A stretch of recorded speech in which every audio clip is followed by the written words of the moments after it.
오늘은 원하는 자를 부르신다는 제목으로 하나님 말씀 증거하겠습니다. 옆에 분하고 한번 인사하시겠습니다. 주님이 원하시는 성도가 되시기 바랍니다. 한 번 더 인사하겠습니다. 당신은 꼭 필요한 분입니다. 어떤 젊은 부부가 유학을 갔습니다. 유학을 가서 남편은 열심히 공부를 하고 아내는 남편 뒷바라지를 열심히 하기 시작했습니다. 그런데 이 뒷바라지 한다는 것이 보통 힘든 게 아니에요. 온갖 힘든 그런 아르바이트부터 시작해서 세탁소 일, 주유소 알바, 식당 일, 이런 일들을 하다가 어느 날 너무 지치고 힘들어서 아내가 집으로 돌아왔습니다. 근데 그날따라 남편도 공부가 잘 안 되는 날이었어요. 그래서 막 이 스트레스가 충만한데 아내가 먼저 그럽니다. 여보, 난 너무 힘들다고. 당신 뒷바라지 하는 일이 너무 힘들어서 이제 못하겠다고. 그렇게 아내가 힘들다고 얘기를 하니까 그러면 남편이 어떻게 됩니까? 그래, 당신이 고생하는 건 내가 알아. 얼마나 힘이 들어. 내가 정말 미안하다. 이렇게 하면서 위로를 해주고 다독거려주면 되는데 싸움이 날라고 하니까 남편도 그날따라 막 스트레스가 충만한데 아내가 그렇게 얘기하니까 예전 같으면 다 받아줄 텐데 남편이 화를 낸 거예요. 내가 나 혼자 좋으라고 이렇게 하고 있냐? 나도 지금 너무 힘들다고. 공부하는 건 쉬운지 아느냐고. 그렇게 해서 하다가 이제 싸움이 났는데, 여러분 싸움이 나면 감정이 격해지잖아요. 그러다 보면은 선을 넘게 됩니다. 해서는 안 되는 말을 할 때가 있어요. 남편이 뭐라고 얘기했냐면은 너 같은 거 필요 없어. 나가버려. 그랬다고요. 필요 없어. 나가버려. 이렇게 얘기한 아내가 너무 상처를 받은 거예요. 지금까지 내가 얼마나 수고했는데 필요 없다고? 그 집을 정말 나가버렸어요. 여러분, 이게 무슨 상황입니까? 그렇게 꿈을 가지고 젊은 부부가 잘 살아보겠다고 이 먼 곳까지 와서 힘들게 공부를 하는데 부부싸움 한번 잘못하고 말 한마디 잘못했다가 아내는 집을 나가버리고, 그래서 지금까지 돌아왔는지 안 왔는지 모르겠어요. 돌아오길 바랍니다. 그래서 화해하고 다시 공부를 잘 마치고 돌아와서 행복하게 살아야지. 그게 맞는 거지. 그래서 여러분, 우리가 절대로 같이 살면서 해서는 안 되는 말 중에 하나가 뭐냐면 너 필요 없어, 너 쓸모 없어, 이런 말을 쉽게 하면 안 됩니다. 우리 자녀들도 그런 말에 상처를 받아요. 항상 너는 참 필요한 사람이야. 소중한 사람이야. 네가 있어서 정말 든든하다. 이런 말을 해줘야 될 좀 있습니다. 필요 없다는 말을 홧김이라도 그런 말을 들으면요, 자존감이 다 무너져 갔거든요. 다시 일어서기가 너무 힘든 겁니다. 무슨 일을 할 의욕이 사라지는 거예요. 우리 새해 여러분들이 이제 하나님이 여러분들을 재직으로 또 봉사자로 이렇게 세우시고 부르시고 세우시는데, 우리가 함께 동역을 함에 있어서 언제나 서로 오늘 아까 인사한 것처럼 당신은 참 소중한 사람입니다. 꼭 필요한 사람입니다. 그렇게 서로 격려할 수 있기를 간절히 축원합니다.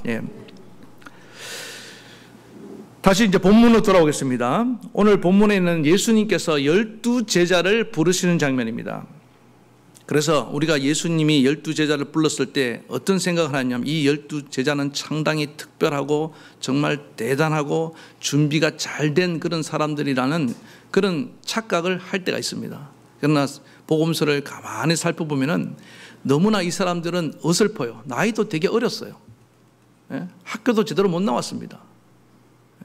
다른 사람들은 다 스승이 있어서 랍비라고 스승을 찾아갔는데 그 스승을 얻지 못하고 그렇게 부모님 밑에서 이렇게 집안일이나 도와주고 있던 사람도 있고요.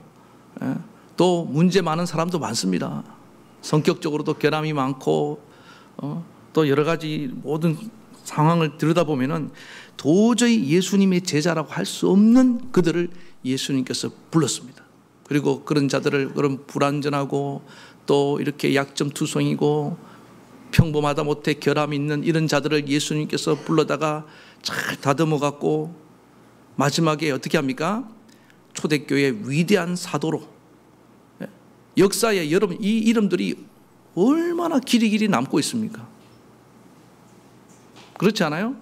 베드로가 한두 명이 아니에요. 요한이 한두 명이 아니에요. 그렇지 않습니까? 빌립이 한두 명이 아니에요. 우리나라도 이 이름이 들어와갖고 막 사람들이 이름을 지어서 좀 부르고 있지 않습니까? 자녀들에게 붙여줘갖고. 그래서 여러분, 예수님의 부름은요, 결코 그냥 부르심으로 끝나지 않습니다. 하나님이 우리의 이름을 높여주는 거 믿으시기 바랍니다. 그리고 우리를 또 이렇게 영광스럽게 만들어 주시는 것입니다. 그런데 예수님이 12제자를 불렀고, 분명히 예수님이 제자들에게는 뭐라고 명령하셨냐면은 모든 족속으로 제자를 삼고 아버지와 아들과 성령의 이름으로 세례를 베풀라고 말씀하셨습니다. 그런데 예수님이 이렇게 12제자를 세웠으면은 이 제자들도 사도가 된 이후에 뭐 12명까지는 아니라도 한 5-6명은 불러서 이런 제자를 만들어서 계속 그 재생산이라고 해야 됩니까? 이렇게 해 나가야 될 것 같은데, 초대교 이후의 기록들을 보면요, 이 사도들이 순교하고 난 뒤에 그 직제자라고 말할 수 있는 어떤 제자를, 이름을 내세울 만한 자를 불러 세운 기록이 없어요. 기록이 끊어진 건지 찾지 못한 건지 아무튼 기록이 없다고요. 그래서 이 사도시대 이후를 속사도시대라고 말하는데, 그 교부시대라고 말하거든요. 그래서 이 사도들의 어떤 그 지위를 계승할 만한 이름이 가진 자가 한 몇 명밖에 안 돼요. 교회사에 찾아보니까 클레멘스, 폴리캅, 뭐 또 한 사람은 있는데 제가 잘 기억이 못하겠습니다. 그런 분들 외에는 없단 말이에요. 그래서 많은 교회 사가들이 이게 무슨 뜻일까? 왜 예수님처럼 12제자를 세워서 똑같이 이렇게 이름을 남기고 계승해 가지 않았을까? 못했을까? 못한 게 아니라 이거는 무슨 얘기냐? 모든 족속으로 제자 삼으라 그랬잖아요. 그러니까 저 가톨릭은 이 베드로 수제자, 사도의 계승자는 교황이라고 말을 하고, 교황을 중심으로, 사제를 중심으로 그들의 사도직을 계승해 가고 있다고 한다면은, 우리 개신교는 완전히 다른 관점을 갖고 얘기했습니다. 그게 뭐냐면 모든 성도들이 다 사도의 계승자라는 거예요. 여러분, 사도의 직분을 무슨 사제들, 성직자만 계승하는 것이 아니라 모든 평신도들이 사도의 계승자라는 이 의식이 얼마나 중요한지 모릅니다. 그래서 그 이름이 없다는 거예요. 그래서 사도행전도요, 맨 끝에 사도 바울이 복음을 전하면서 뭐 이렇게 전하는 걸로 끝나요. 성경을 쓰다만 느낌이 든단 말이에요. 미완으로 끝난단 말이에요.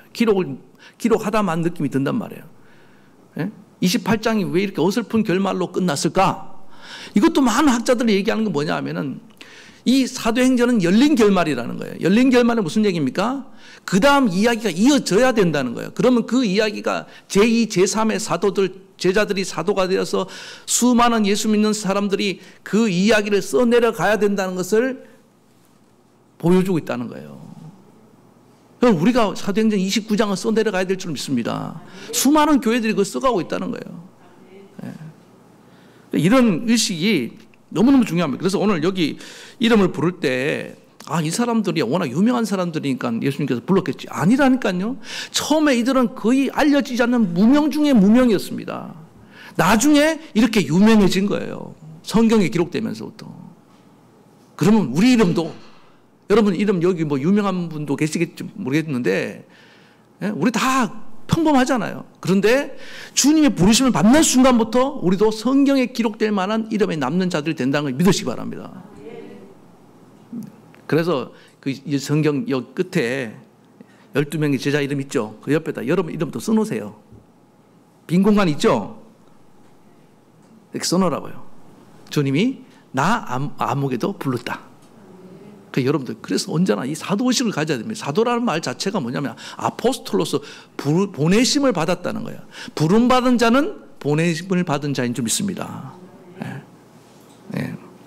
그래서 그런 의식을 가지고 오늘 말씀을 좀 경청할 수 있기를 바라겠습니다.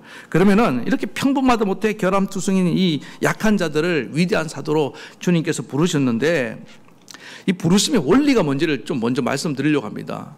예수님은 무슨 원리를 가지고 제자들을 부르셨느냐? 너무 간단해서 사실 할 얘기가 별로 없어요. 자, 다시 13절을 같이 읽겠습니다. 시작. 또 산에 오르사 자기가 원하는 자들을 부르시니 나온지라. 끝. 딱 하나입니다. 오늘 말씀드린 원하는 자, 예수님이 원하는 자를 불렀다는 거예요. 예수님 원하는 자가 그럼 누구냐? 너무 좀 막연하지 않습니까? 추상적이지 않아요? 근데 성경을 우리가 들여다보면은 이게 크게 어렵지가 않습니다. 예. 다른 말로 하면요, 예수님이 원하는 자, 예수님 마음에 드는 자라는 거예요. 예. 그래서 오늘 이렇게 약간 뭐 이렇게 우리가 현실의 어떤 세상적인 기준으로 볼 때는 이게 맞지가 않아요. 그래서 우리가 신앙생활 하면서 우리가 이 현실 속에 살아가고 있잖아요. 예를 들어서 어떤 회사에서 사장이 원하는 사람을 마음대로 채용했다. 요즘 어떻게 당장 채용 비리니 뭐 이러면서 난리 날 거 아닙니까? 그렇지 않습니까? 그러니까 이 하나님 나라의 주인이시고 왕이신 예수님께서 이렇게 우리를 불러서 일꾼으로 세우는 거하고 이 세상의 어떤 조직에서 부르는 거하고 똑같은 관점으로 보면은 항상 우리는 오해할 수밖에 없다는 겁니다. 그럼 같습니까? 하나님 나라하고 이 세상 나라하고 같아요? 달라요. 교회하고 여러분 이 세상의 어떤 조직하고 회사하고 같습니까? 교회는 기업이 아닙니다. 교회는 무슨 NGO 단체도 아니에요. 사실은 교회가 NGO 단체가 하는 일을 뭐 하는 부분도 있지만은 교회는 교회만의 독특한 그런 어떤 공동체의 모습이 있다고요. 교회는 하나님 나라의 모형입니다. 하나님 나라. 그럼 이 나라의 주인은 누구예요? 예수님이지.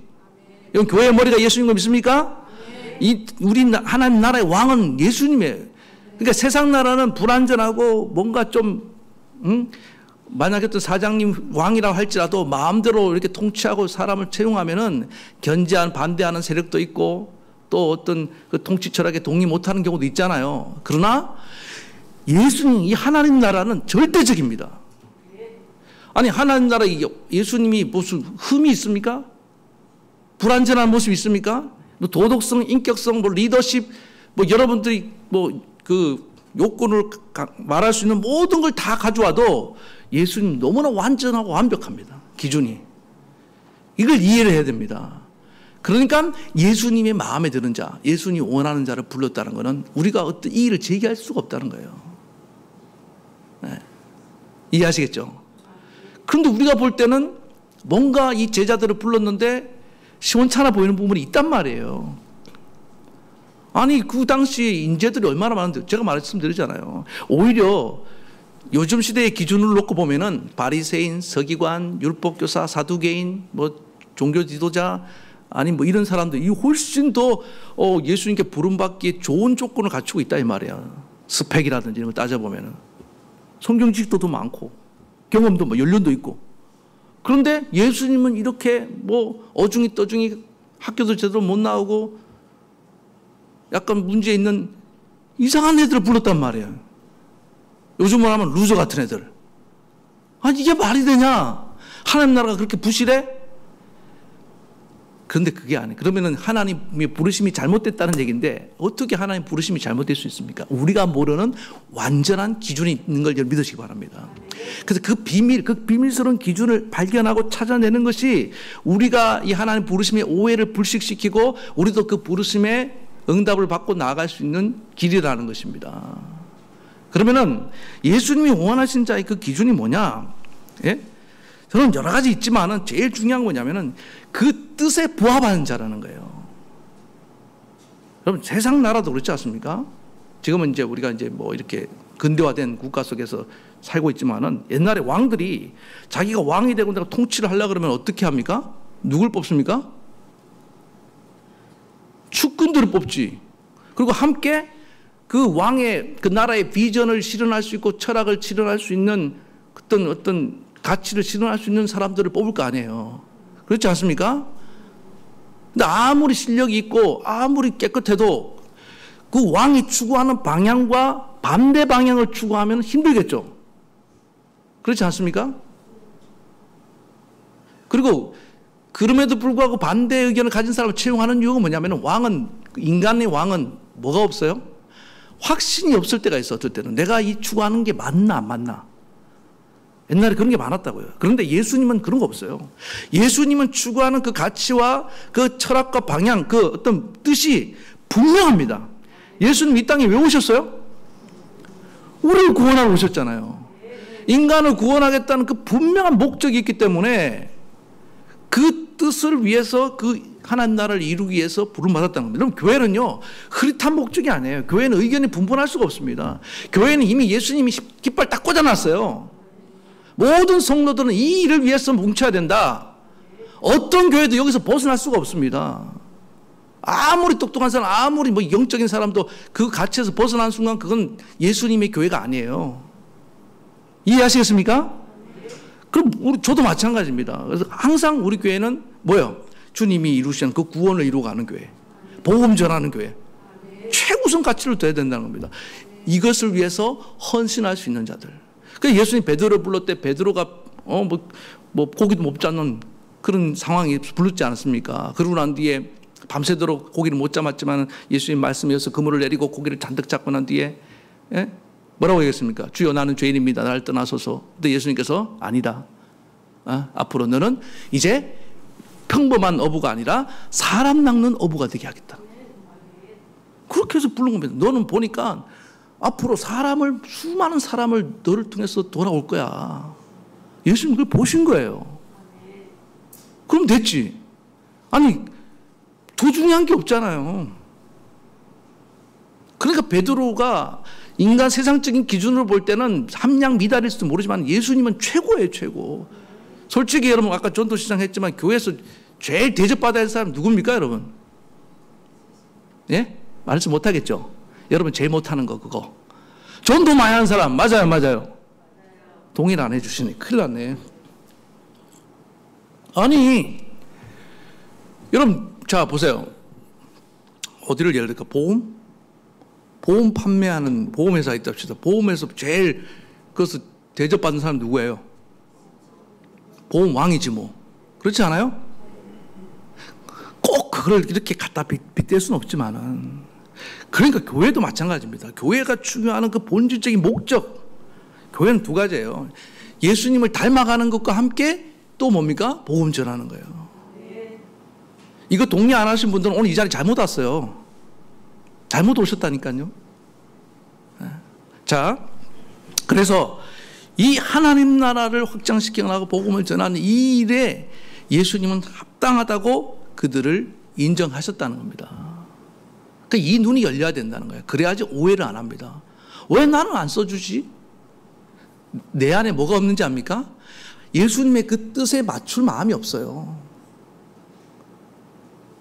내가 아무리 지식이 많고 가진 게 많고 힘이 있다 할지라도 그것을 하나님 나라, 제가 지난주에도 말씀드렸잖아요. 바리새인 서기관들 그들이 갖고 있는 것들을 예수님과 함께 그 뜻을 맞출 마음만 있었으면은 예수님과 동역하면서 훨씬 더 그들은 위대한 동역자가 될 수 있었다고요. 그런데 왜 버림받았습니까? 예수님을 라이벌로 생각하고 예수님을 사사건건 시비 걸고 반대하고 대적하고 어쩌자는 거예요. 그러니까 버림받는 거예요. 여러분들 주님이 원하시는 자, 주님 나라 뜻을 위해서 복음 전하는 위해서 여러분들 준비됐습니까? 그럼 얼마든지 쓰임 받을 수 있다는 겁니다. 그게 아니면은요 같이 못 가는 거예요. 예수님과 무관한 길 가는 거예요. 지금 그런 교회들이 있다니까요.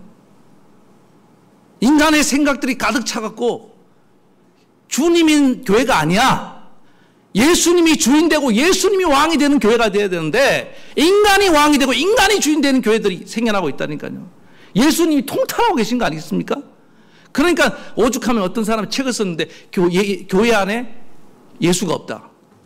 이런 얘기가 나오는 거 아닙니까? 우리는 예수님이 충만한 교회 되길 바라겠습니다. 예수님이 원하는 것이 내가 원하는 게 돼야 됩니다. 우리 원하고 바라고 기도합니다. 그 찬양 좋잖아요. 예수님의 인격이 나의 인격이 되고 하나님의 꿈이 나의 비전이 되고 성령님의 권능이 나의 능력이 되는 그런 교회 되길 축원합니다. 예. 저도 담임 목사지만 부교육자 뽑을 때 제일 먼저 보는 기준이 뭔지 압니까? 저와 목회 철학이 같은 그런 부교육자를 보는 거예요. 아무리 능력 있고 출중하면 뭐합니까? 저와 방향이 다르면 같이 못 가는 거예요. 잊지 마시기 바랍니다. 예. 그래서 오늘 주님이 원하신다는 게 무슨 뜻이라고요? 주님의 뜻에 맞는 자. 그래서 하나님은 다윗을 향해서 내 마음에 합한 자라고 그랬습니다. 하나님 마음, 하나님 뜻을 잘하는 거예요. 예. 그리고 또 이 원하시는 자, 원하시면 그걸 끝나냐? 아니에요. 주님이 부르실 때 응답하고 나와야 된다는 거예요. 내가 주님의 부름받은 자냐 아니냐, 저 사람이 주님의 부름받았는지 아닌지 어떻게 아는지 압니까? 응답이 있는지 없는지를 보면 알아요. 아무리 부르는데도 대답 없고 부르다가 내가 죽을 이름이요. 그러면 그 사람은 부름받은 게 아니에요. 약하다고 다 부르는 게 아닙니다. 능력 없다고 있다고 부르는 것도 아니고, 주님이 부르셨을 때 12제자들은 다 하나같이 놀랍게도 100%예요. 응답률 100%. 마태 이리 와라. 예, 알겠습니다. 베드로 이리 와라. 예, 알겠습니다. 심지어 가룟 유다도 네, 알겠습니다 하고 나왔단 말이에요. 여러분들도 마찬가지예요. 그냥 응답만 하면 돼요. 따라가면 된다고요. 쉽죠? 이게 어렵습니까? 예. 네. 그래서 평범하고 연약한 자들이었지만은 그들은 다 부르심에 응답하고 나왔다는 것입니다. 그런데 이제 오늘 12명의 명단, 이 사람들 하나씩 세부적으로 얘기하면 오늘 시간이 끝이 없고요. 그래서 오늘 여기 마가복음에 언급한 것만 조금 같이 언급하겠습니다. 베드로를 불렀는데 12명이 나오는데 베드로의 이름이 시몬에서 베드로가 되었다 그랬지 않습니까? 제가 원래 시몬이라는 뜻은 하나님이 응답하셨다 이런 뜻인데, 근데 이 시몬 이름 가졌던 그 베드로의 삶을 보면 정말 쪼약들처럼 굴러다니는 인생입니다. 너무 형편없었어요. 근데 베드로는 무슨 뜻입니까? 페트라, 반석이라는 이름이잖아요. 교회의 기초가 되고 또 든든한 믿음의 그런 울타리가 되는 그런 인물로 예수님께서 만들어주신 걸 믿습니까? 그래서 베드로가 예수님 따라 다닐 때 보면요, 천방지축이고 막 그냥 맨날 기도하자 그러면 졸고하고 맨날 성격 주체도 못하고 막 홧김에 막 칼을로 휘두르고 그랬던 사람이에요. 그랬던 베드로가 나중에 여러분 베드로 전후서 같은 데 보면은 이렇게 막 조급했던 베드로가 아닙니다. 예? 그가 성도들을 향해서 이게 오래 참으라고 말할 수 있을 정도로 그는 정말 그 인격이 예수님을 방불케 하는 그런 사도로 변화된 것을 믿으시기 바랍니다. 주님 변화시킨다는 거예요. 그 다음에 또 나오는 여기 보니까 이제 세베대 아들 야고보 요한 얘기 잠깐 나오잖아요. 뭐라고 얘기합니까? 그들에게 보아너게 우레의 아들이라는 이름을 더하셨다고 오늘 성경을 기록하고 있습니다. 다른 말로 하면요, 이 뱃사람이어서 그런지 몰라도 성격이 되게 과격했다는 거예요. 말을 막 함부로 했다는 거예요.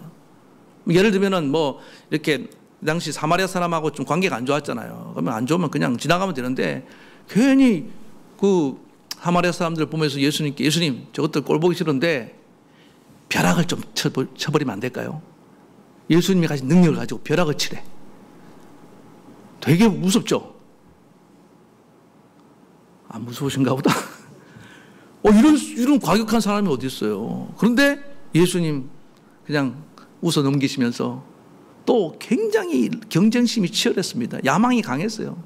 그 엄마가 막 치맛바람을 일으키면서 우리 아들 예수님이 장차 보위에 오르시면은 우리 아들 양쪽에 우의정 좌의정 아시죠?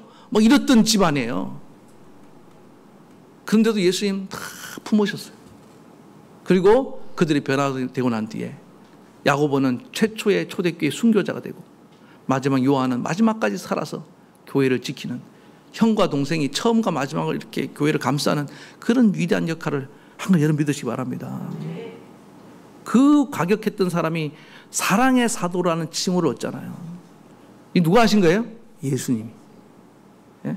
그렇게 변화됐다고요. 그 다음에 또 특이할 만한 사람 뭐 많이 있는데 나머지 나는데 이름 특별히 거명된 사람 중에 또 누가 있습니까?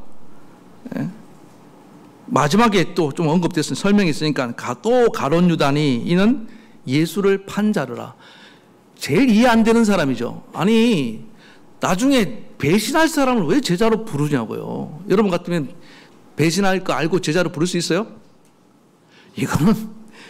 이게 정말 예수님이니까 가능한 것 같아요. 왜 그러냐? 제가 이걸 묵상하다 보니까 예수님은 하나님 뜻을 위해서 가룟 유다도 필요했다고 판단하신다고 저는 그렇게 믿습니다. 왜? 가룟 유다가 예수님을 판 역할을 하잖아요. 예수님을 팔아서 십자가로 인도하는, 지게 만드는 그 역할. 악역이죠, 악역. 그러니까 여러분들 정말 우리가 하나님께 다 베드로처럼 나머지 11명 제자처럼 정말 좋은 그런 하나님 뜻의 긍정적인 면으로 부름받기 바랍니다. 그런데 간혹 가다가 이렇게 가룟 유다처럼 부름받은 자들도 있다 이 말입니다. 어떡하겠어요? 자기 운명이죠. 그런데 이들이 다 공통점이 뭐라고요? 자기가 어떤 역할을 할지 모르겠지만은 다 주님의 부름에 응답을 했다는 겁니다. 그리고 역할은 자기가 선택한 거예요. 제가 볼 때. 가룟 유다는 예수님이 차마 이 역할을, 배신의 역할을 맡기고 싶지 않아서 회개할 수 있는 기회를 수도 없이 줬습니다. 발 씻을 때, 만찬할 때 너 안 했으면 좋겠는데. 그런데 베드로는 모른 척하면서 죄송합니다. 가룟 유다는 그 일을 고집하고 해버린 거예요. 그런데 그 덕분에 예수님은 십자가를 지게 되신 거죠. 우리를 구원하게 되셨고. 할렐루야. 여러분, 교회 안에 양도 있지만은 거의 대부분 양인데 염소가 있을까요, 없을까요? 있지. 염소 없는 교회는 없습니다. 왜 그런지 알아요? 양의 특성이 그래요. 양은요, 너무 편안하면 그냥 세워라 내워라 그냥 널브러져 갖고 일어날 생각도 안 하고 게을러 터지고요. 양이 못 씁니다. 병들어 죽어요. 그런데 염소가 가끔 뛰어다니면서 들이받아주면요, 양이 정신을 차리고 벌떡 일어나고 그래서 건강해진다는 거예요. 염소도 필요하지. 기왕이면 양으로 부름받길 바랍니다. 양. 그래서 12제자 안에도 염소가 하나 있었단 말이에요. 이게 신비한 하나님 예수님의 부르심입니다. 그런데 가룟 유다를 제외한 나머지는 다 변화되었다. 위대한 사도가 된 걸 믿으시기 바랍니다. 자, 그리고 그럼 이들이 어떻게 변화됐냐? 비결이 뭐냐면 14절입니다. 시작. 이 12에 세우셨으니 이는 어떻게 했다고요? 자기와 함께 있게 하시고, 그 다음에 뭐 전도도 하고, 보내서 전도도 하고, 귀신 쫓는 권능도 가지게 하시려고 하는데, 목적 보세요. 전도하고 하면서 또 귀신을 쫓아내고 많은 사람을 치유하고 이런 일을 시키려고 불렀는데, 이런 능력을 행하기 위해서 예수님이 제일 중요하게 생각했던 방법이 뭐냐면은 함께 있는 겁니다. 함께. 오늘 여러분들 예수님께 부름받은 다 제자들이라고 믿습니까? 예수님과 함께 하셔야 됩니다. 그러면은 여기서 답이 나오는 거예요. 왜 초대교회 사도들하고 우리하고 이렇게 차이가 나느냐? 저도 마찬가지입니다. 왜 이렇게 우리는 무기력하고, 왜 우리는 분명히 부르심 받은 건 맞는 것 같은데 실제 내 삶에서는 이렇게 복음을 담대하게 증거하지 못하고, 어떤 정말 귀신도 쫓아내지 못하고, 어떤 능력이 나타나지 않고 예수의 인격의 향기가 드러나지 않는 삶을 살 수밖에 없는가? 이건 딱 하나입니다. 뭐라고요? 주님과 함께하는 시간이 턱없이 부족합니다. 제자들 3년 반 동안요, 거의 매일 24시간 주님과 동행했어요. 예수님 화장실 가는 시간 빼고, 예수님 기도하는 시간 그 몇 시간 빼고는 계속 예수님 얘기를 듣고, 예수님 행동을 보고, 예수님과 사귀고 대화하고 모든 걸 공유하고 함께 했단 말입니다. 그럼 우리는 과연 오늘날 어떻게 살아가고 있느냐? 여기서 이제 이유가 답이 나오지 않습니까? 오늘날 현대 성도들요, 오늘도 보세요. 일주일 내도록 주님 쳐다보지도 않고 살다가 오늘 주일날 와서 주님 쳐다보려니까 굉장히 어색하고 뻘쭘하고 막 그런 분들 있잖아요, 지금. 그렇지 않습니까? 근데 주님과 항상 대화하고 기도하고 주님 묵상하고 말씀을 묵상하고 주님과 동행하다 오신 분들은요, 오늘 굉장한 어떤 기쁜 마음, 기대하는 마음으로 오셨다고 믿습니다. 그 차이라고요. 삶 속에서. 그러니까 이게 그냥 단순히 성경 뭐 몇 가지 배워서 되는 문제가 아니라는 거예요, 이게요. 내 삶을 온전히 주님과 동행하면서 내어 드리는 저와 여러분 되기 바라겠습니다. 최대한 늘려야 됩니다, 지금. 내 영혼을 다 빼앗긴지 모르고 TV 보고 앉아있는 그 시간을 좀 줄이고, 그냥 멍 때리고 고민하는, 혼자 고뇌하는 시간을 줄이시고, 어떻게 됩니까? 매 순간 주님과 동행하는. 주님께 물어야 됩니다. 주님 어떻게 해야 됩니까? 제자들 보세요. 자꾸 주님께 묻잖아요. 그리고 주님이 하신 일을 보잖아요. 주님이 행하신 일들이 어디에 있습니까? 성경에 기록된 줄 믿습니다. 예. 그리고 우리 성도들 안에도 주님이 행하시는 일들이 있습니다. 교회 안에서. 그걸 보는 거예요. 자꾸 사귐을 통해서. 나는요, 여러분 각자에게 하나님이 은사를 주셨습니다. 완전하지가 않아요. 오늘 주님께서 우리를 어떻게 훈련시키느냐? 말씀을 통해서 기도하면서 또 성도들과 교제를 통해서, 여러분 생각할 때 정말 부족하고 아무것도 없어 보이는 그 안에 주님의 형상이 남아있음을 믿으시기 바랍니다. 주님이 행하시는, 저는요 가끔 여러분들 보면서 도전 받을 때 저보다 기도 더 많이 뜨겁게 하는 분도 있고요, 저보다 전도 더 잘하는 분도 있고요, 저보다 찬양 더 잘하는 분도 있고요. 제가 여러분보다 잘하는 거 말씀 전하는 이거 왜 있을까요? 모르겠어요. 어떤 분 저보다 더 설교를 잘하는 분도 있을지 모르겠어요. 안 시켜봤으면 모르지. 어떤 분 저보다 봉사를 더 잘하고 섬김을 더 잘하고, 제가 어떻게 다 잘할 수 있습니까? 저는 예수님이 아닙니다, 여러분. 우리 각자 안에 계신 그 예수님을 바라보면서 우리는 또 도전을 받고 배워야 될 줄로 믿습니다, 서로. 그렇게 하면서 계속 주님과 함께하는 시간들을 늘려가면요, 어느 순간에 주님이 쓰시기에 합당한 인물들로 변화될 줄로 믿습니다. 그래서 올 한 해 여러분 주님 부름받은 것을 확신하시고 주님과 동행하는데 전심전력하시기를 축원합니다. 그래서 마지막에 정말 주님께 귀한 열매를 안겨다 드리는 하나님 나라의 귀한 일꾼 되기를 축원합니다. 예, 우리 말씀 생각하시면서 찬양 같이 부르겠습니다.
주님 나를 사랑했으니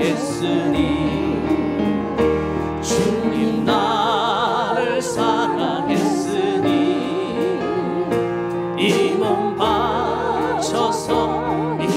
바쳐서 주만 따라가렵니다.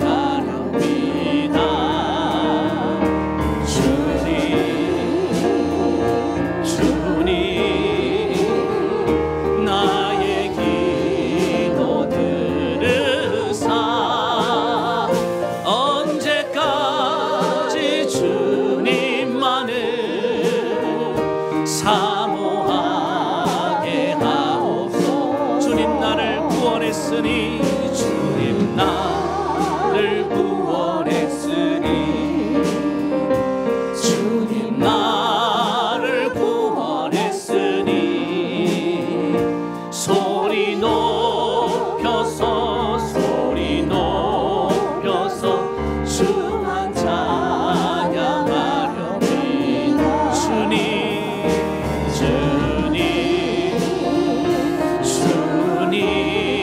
주님 나의 기도 들으사 할렐루야 주님만을 사모하게 하옵소서. 주님 한 번 더 주님 나의 기도 들으소서.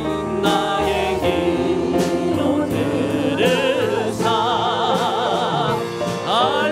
할렐루야 주님만을 사모하게 하옵소서. 사랑하는 성도 여러분, 우리 하나님께 부름받은 제자요 사도로서 일꾼으로서 오늘 주님이 원하셔서 나를 부르십니다. 주님이 내가 생각할 땐 자격이 안 된다고 여러분들 부인하지 마세요. 주님이 보실 때는 충분히 자격이 된다고. 너는 하나님 나라의 귀한 일꾼이다. 복음을 전하는데 딱 적합한 인물이다. 주님이 그렇게 판단하시고 부르신 겁니다. 기쁜 마음으로 응답하시고 나오신 거 아닙니까? 혹시 여러분 가운데 아직도 이 응답을 못하시고 망설이는 분도 있습니까? 주의 음성을 듣기 바랍니다. 이보다 수지 맞는 일이 없어요. 이보다 영광스러운 일이 없다니까요. 만왕의 왕이신 하나님이 나를 불러주셨습니다. 끝내주는 거 아닙니까? 그런데 우리는 자꾸만 다른 일에 주님이 나를 구원하시려고 몸을 주셨는데 우리는 그 은혜를 잊어버리고 자꾸만 세상으로 나아가지 않습니까? 오늘 여러분들 그 시선을 주님과 동행하고 시간을 좀 내세요. 능력 있게 쓰임받지 못한다고 한탄만 하지 말고 주님과 좀 충분한 교제하는 시간을 좀 드리라고요. 그러면은 변화됩니다. 도저히 변할 것 같지 않던 내 인격도 변화되고요, 내 성격도 변화되고요, 내 가치관도 변화되고요, 다 변할 수 있다고 저는 믿습니다. 주님 이 정말 약점투성이고 결함투성인 제자들도 바꾸셨는데 우리를 못 바꾸시겠습니까? 그래서 여러분, 나도 하나님 나라에 쓰임받기 원합니다. 주님, 2025년도에는 올 한 해는 정말 주님과 함께하는 시간을 더 많이 늘려가겠습니다. 그래서 나도 변화되어서 주님 쓰임받게 도와달라고 이 시간 주님 크게 한번 부르고 간절히 기도하며 나가시겠습니다. 주여, 하나님 아버지, 나를 부르심을 감사합니다. 예수님 12제자만 부른 것이 아니라 내 이름도 여기에 넣어서 부르고 계신 줄로 믿습니다. 내가 너를 정말 이 세상에 전도하며 복음을 전할 그런 사도로 부르길 원한다. 내가 너를 통해서 이 세상을 치유하고 이 세상에 복음을 전하길 원한다. 내가 너를 불렀노라. 주님, 우리 부르심에 응답하고 나오게 도와주시옵소서. 처음엔 나는 이것이 무엇인지 모르고 제자들이 그렇게 나왔던 것처럼 우리도 정말 얼떨결에 나왔는데 알고 보니까 이 위대한 하나님 나라의 일꾼으로 나를 부르셨습니다. 주님 감사합니다. 감격하게 도와주시고 감사함에 도와주시고 기쁨으로 따르게 도와주시고 주여, 나를 통하여 저 세상에 죽어가는 영혼들이 살아나게 도와주시고 떠나갔던 영혼들이 돌아오게 도와주시고 많은 병든 영혼들이 치유함을 받을 수 있도록 주님 나를 사용해 주시옵소서.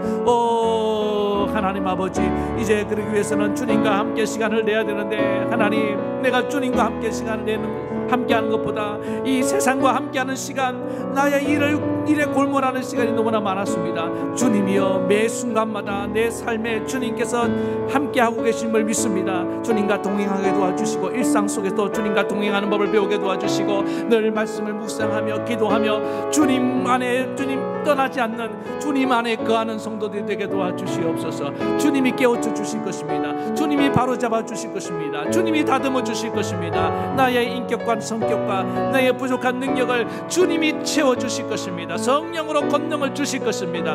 그래서 하나님 기필코 이 사명을 감당하는, 그래서 주님께 많은 열매를 주님께 안겨다 드리는 우리 성도들이 되게 하여 주시옵소서. 감사하며 예수님의 이름으로 기도하옵나이다. 아멘. 하나님 아버지, 감사합니다. 우리를 이 12제자의 반열에 함께 넣어서 우리를 불러주심을 감사합니다. 주님, 그래서 이 제자들처럼 우리가 부족하고 허물이 많지만은 우리를 다듬어서 위대한 하나님 나라의 사도로 세우시고 사용해 줄 것을 믿습니다.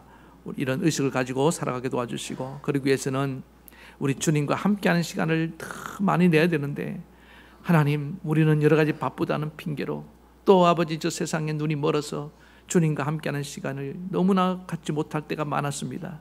그래서 이렇게 무기력하고 무능력하게 억지로 마지 못해서 끌려가는 신앙생활을 할 때가 많았음을 고백합니다. 방법은 하나밖에 없습니다. 제자들이 주님과 충분히 교제했던 것처럼, 마지막에 성령으로 한 몸이 되었던 것처럼 우리도 그런 삶이 되어서 정말 주님이 기뻐하시는 선한 열매를 많이 맺는 우리 성도들이 다 되게 도와주시옵소서. 예수님의 이름으로 기도합니다. 아멘. 아픈 데서 놓고 한번 기도하겠습니다. 오늘 신년 첫 해에 하나님, 특별히 이렇게 주님의 손을 내 몸에 얹고 기도합니다. 이 손은 내 손이 아니라 주님의 손입니다. 주님이 손을 얹은 적 나았습니다. 낫지 않은 병자가 없었습니다. 우리 사랑하는 성도들의 병을 고쳐주셔서 주님 나라 일꾼으로 쓰임받게 부족함이 없도록, 어떠한 장애물이 되지 않도록 주님이 깨끗이 치료하여 주시옵소서. 정신적인 병도 치료해 주시옵소서. 육체의 병도 고쳐주시옵소서. 그래서 주님께 귀하게 쓰임받는 우리 모든 성도들 되게 하실 것을 믿으며 예수님의 이름으로 기도합니다. 아멘. 이제는 우리 주 예수 그리스도의 놀라우신 은혜와 하나님 아버지의 만극하신 사랑하심과 성령의 감동, 감화, 교통, 위로 역사하심이 오늘 예수님의 제자가 되어서 하나님 나라에서 귀하게 쓰임받기를 원하는 우리 모든 성도들 머리 위에, 저들의 가정과 자녀와 생업과 이 나라 이 민족에까지 영원토록 함께하옵시기를 간절히 축원하옵나이다. 아멘.